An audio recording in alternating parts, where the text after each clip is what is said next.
comme vous le savez, nous célébrons aujourd'hui la 36e édition de la Journée mondiale de la jeunesse, qui est désormais fixée en la solennité du Christ roi de l'univers, et donc ce 21 novembre 2021.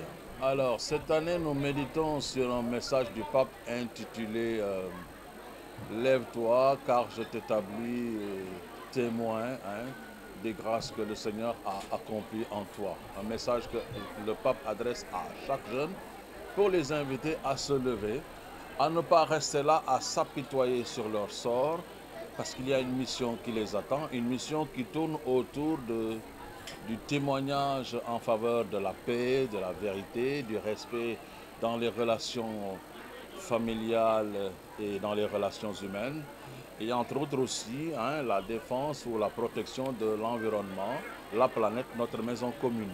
Alors ici au niveau de l'archidiocèse de Dakar, ce sont les autorités diocésaines qui ont opté pour cette formule compte tenu de la pandémie qui n'est pas encore vaincue.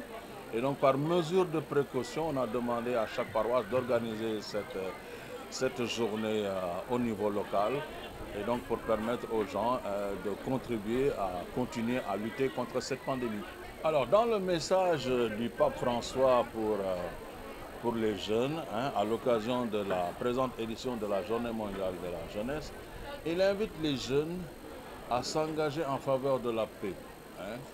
Et qu'il arrive parfois que, au départ d'un combat, il y ait des raisons suffisamment justes.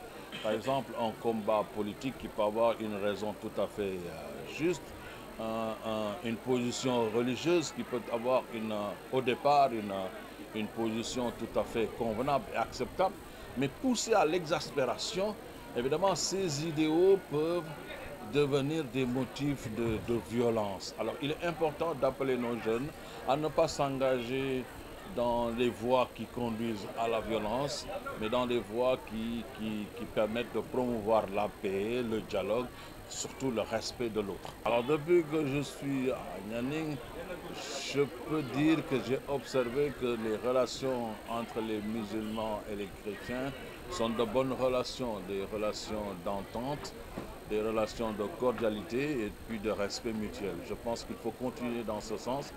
Et cela peut être un exemple pour tous les autres Sénégalais sur l'ensemble du territoire. Alors aux acteurs politiques, nous leur demandons de ne pas pousser les jeunes sur des voies qui mènent à la violence.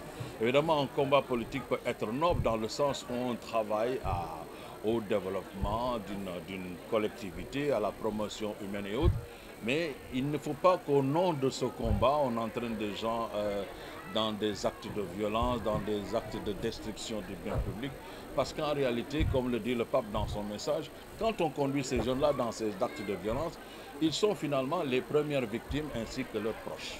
Alors, il est important que les hommes politiques comprennent ce message-là et acceptent de le mettre en œuvre dans tous leurs programmes et dans leurs activités de tous les jours. En tout cas, c'est une réaction de vœux pour cette jeunesse-là qui a organisé cette belle journée, qui a rassemblé un ensemble de villages de la paroisse de Nianing. Donc je crois que c'est extrêmement important que cette jeunesse-là puisse communier, puisse discuter, puisse partager des projets, puisse partager la foi qu'ils ont en commun. Donc c'est tout à fait normal que moi, en tant que mec, que je puisse venir à leur côté, leur montrer ma solidarité, mon accompagnement, comme on l'a toujours fait depuis que je suis maire, depuis 7 ans. Je crois que la communauté catholique qui est là, au niveau de Malicounda, m'a toujours soutenu, m'a toujours accompagné. Et je crois que toutes les fêtes qu'ils ont organisées à l'église, j'ai été présent, justement pour leur rendre la monnaie. Parce que quand quelqu'un te soutient quotidiennement dans toutes les activités de développement que je fais pour ma commune, c'est tout à fait normal quand ils ont une journée aussi importante que celle-là, que je puisse venir, en tout cas leur témoigner mon accompagnement, ma solidarité.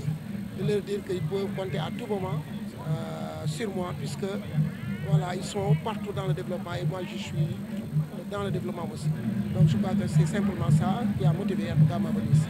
Oui, je crois que le culte, malheureusement, il n'y a pas beaucoup de ressources qui sont prévues pour le culte, si ce n'est le soutien au lieu de culte. Voilà, malheureusement, il y a beaucoup de choses, on ne peut pas le faire pour le culte, parce que les compétences transférées n'ont pas embrassé ce domaine-là. Justement, on a des lignes soutien au lieu de culte. C'est à l'occasion de cérémonies comme ça, de fêtes, à l'occasion de la construction d'une chapelle, d'une petite église qu'on participe. Donc on l'a fait à différents endroits où des communautés s'étaient mobilisées pour construire une petite église, une chapelle. On a apporté notre contribution à cette édification. Et je crois que de manière générale, en tout cas, tout ce que l'église organise, nous apportons notre soutien dans la limite de ce que la loi nous permet quand même. On le fait aussi bien pour l'église que pour les mosquées. Et donc je crois qu'aujourd'hui, c'est ce qui explique qu'aujourd'hui, il y a tout cet engouement autour de nous, de jeunes catholiques qui nous accompagnent, de l'abbé et de l'ensemble de la communauté qui est avec nous. Donc je crois que c'est ça qu'on peut dire de manière très ramassée. Je crois que ça, c'est les mots d'un responsable. Je crois que tout responsable dans ce pays devrait y parler et appeler à la raison.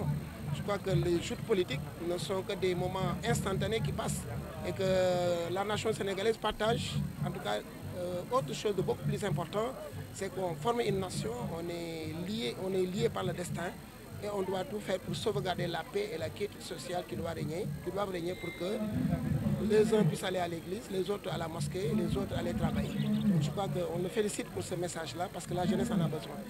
Les responsables que nous sommes, les leaders que nous sommes, nous avons l'obligation de rappeler, en tout cas ce qui nous lie, qui est beaucoup plus important que des choses factuelles, qui rapidement vont être dépassées. Il ne devrait pas être l'occasion de saper cette union-là que nos anciens en tout cas ont mis en place et que nous avons l'obligation de perpétuer pour d'autres générations.